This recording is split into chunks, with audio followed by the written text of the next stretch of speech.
no dia 17 de novembro, que foi quarta-feira, é isso?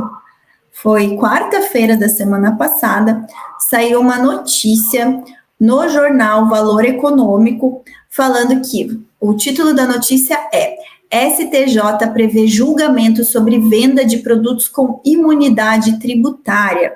E a notícia fala o seguinte: a primeira sessão do STJ, do Superior Tribunal de Justiça, incluiu em pauta de julgamento um tema de interesse para os contribuintes que vendem produtos com imunidade tributária. Os ministros vão decidir sobre a possibilidade de aproveitar crédito do IPI decorrente da aquisição de matéria-prima, de bens intermediários, de embalagens usados para a fabricação dessas mercadorias com saída imune.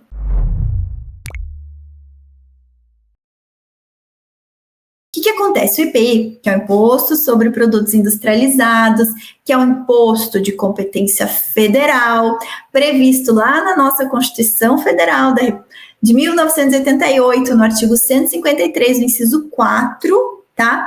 Ele é um imposto que ele tem a natureza não cumulativa. O que isso quer dizer, o imposto com a natureza não cumulativa?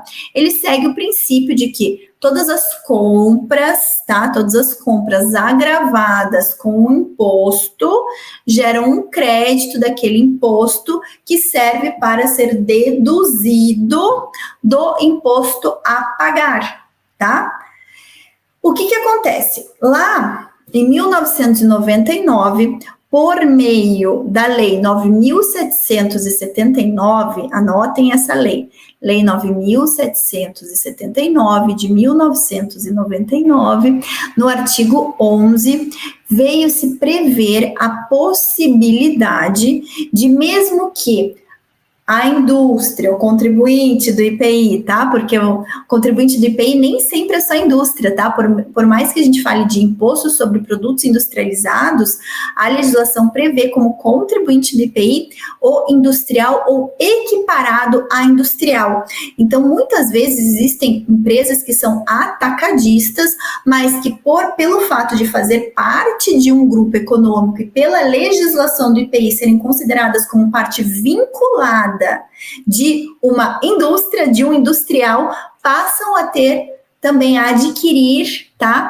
Adquirir essa característica de equiparar na industrial e por conta disso passam a ser contribuintes do IPI, tá bom? Mas aqui propriamente, como a gente tá falando de aquisição de matéria-primas, de insumos, tá? De insumos, de materiais para embalagem de bens intermediários, nós estamos vou dizer assim, quase que 100% falando de indústria, tá?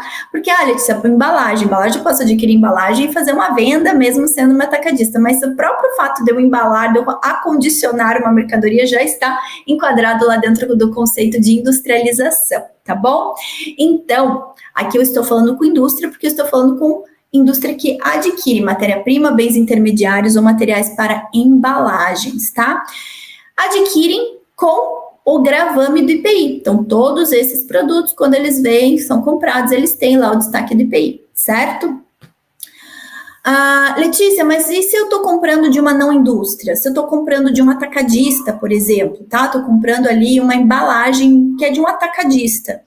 E aí, não vem normalmente o destaque do IPI. Sim, mas a própria legislação do IPI fala que mesmo nas aquisições, tá? Nas aquisições de não contribuintes de IPI, mas desde que sejam insumos para sua atividade aqui, você consegue ainda manter 50%, tá? Você tem que fazer o cálculo do que seria 50% do gravame do IPI, caso fosse um contribuinte do IPI.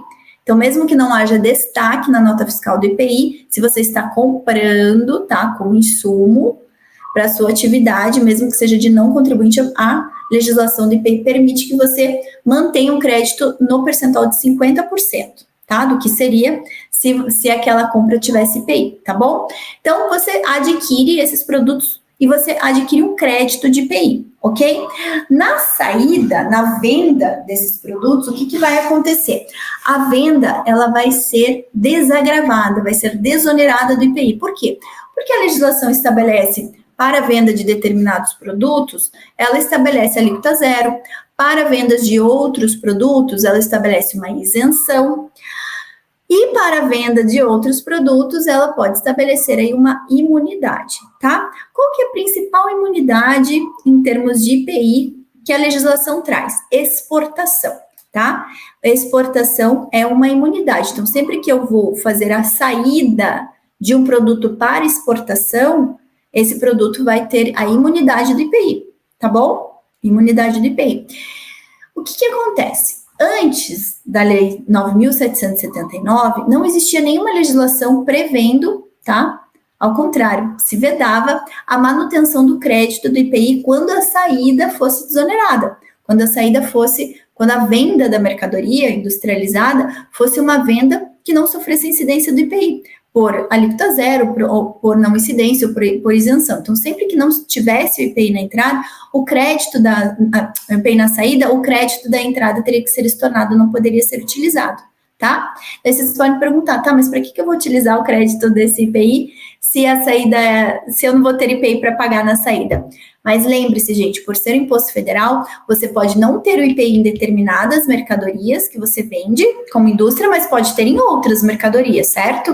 E por ser um imposto federal, esse crédito, muitas vezes, você consegue ou ressarcir ou utilizá-lo para pagamento de outros tributos, tá? A legislação prevê, e aí a legislação prevê na Lei 9.430, né, como fundamento legal, e na Instrução Normativa número 1717, eu não estou com a Instrução Normativa aqui para falar qual que é o artigo, ela prevê que em casos que você não consiga utilizar o crédito do IPI, você possa se ressarcir desse crédito do IPI. Existe um processo para você pedir esse ressarcimento, tá? Um processo administrativo para solicitar esse ressarcimento, tá bom? Então, antes da Lei 9.779, não existia nenhuma autorização para manutenção desse crédito quando a saída fosse desonerada, certo? Isso gerou uma discussão no Poder Judiciário muito grande, porque muitos contribuintes estavam pleiteando a manutenção desse crédito, e aí isso chegou até o Supremo Tribunal Federal, tá?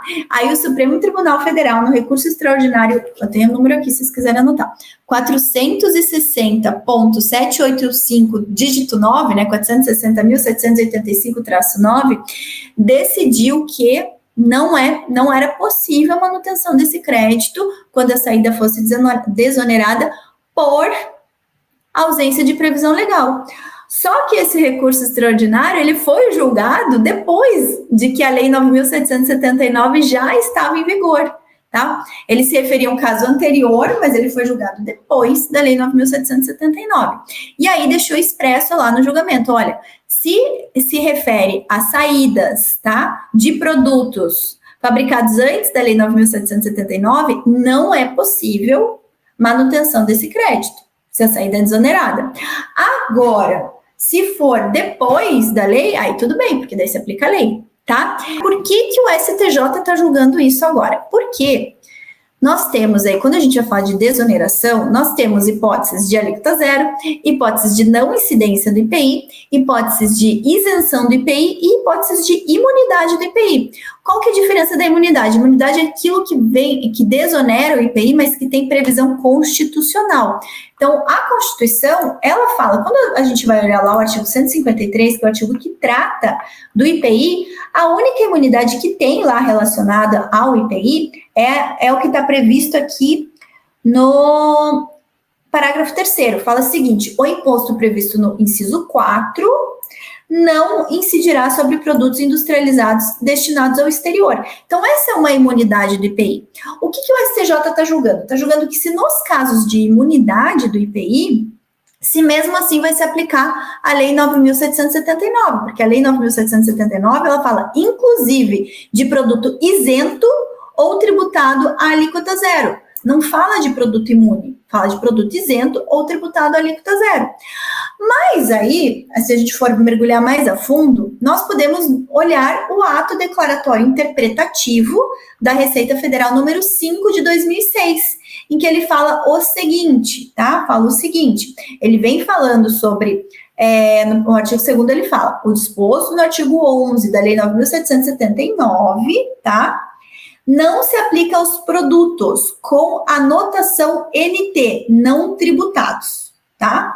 Então, se o produto ele é não tributado, tá? Se está escrito lá não tributado, você não consegue manter os créditos da entrada, tá? Isso está no inciso 1 do artigo 2º do ato declaratório interpretativo número 5 de 2006, tá? E no inciso 2º fala o seguinte, também não se aplica aos produtos amparados por imunidade. Então, a Receita fala, produtos amparados por imunidade não se aplica. E também fala, não se aplica aos produtos excluídos do conceito de industrialização por força do disposto no artigo 5 do Decreto 4.544, regulamento do IPI. Então, tudo que está excluído do conceito de industrialização também não se aplica. Contudo, o parágrafo único desse artigo 2º do ato declaratório interpretativo número 5, fala o seguinte, excetuam-se do disposto no inciso 2, que é o que fala dos produtos imunes, né, os amparados por imunidade, os produtos tributados na TIP, tá, que sejam lá pela TIP, eles são produtos tributados, eles têm incidência de IPI, mas que a imunidade que se aplica a eles seja decorrente de exportação para o exterior. Ou seja, a única imunidade que está falando lá no artigo 153 da Constituição é a imunidade para o exterior. Então, no quesito imunidade para o exterior, se você está exportando, tá? Então, ele sofre a imunidade porque você está exportando, você continua tendo direito à manutenção desse crédito. Aí você me pergunta, então, Letícia, por que o STJ está julgando isso? Porque a gente tem outras imunidades dentro da Constituição, lá no artigo 150, tá? Quais são as outras imunidades que estão na Constituição? São aquelas imunidades do artigo 150. Tá? Então, quais são as imunidades que podem estar aqui relacionadas ao IPI, tá bom? São as imunidades do inciso 6 do artigo 150. E aí a gente vai falar sobre instituir imposto sobre, tá? Só vai se aplicar os incisos D e os incisos E, tá? Porque são apenas esses que podem estar agravados pelo IPI. Quais são os incisos imunes? Livros, jornais, periódicos e papel destinado à impressão ou fonogramas e videogramas musicais produzidos no Brasil, contendo obras musicais ou literomusicais de autores brasileiros e ou obras em geral interpretadas por artistas brasileiros, bem como os suportes materiais ou os arquivos digitais que as contenham.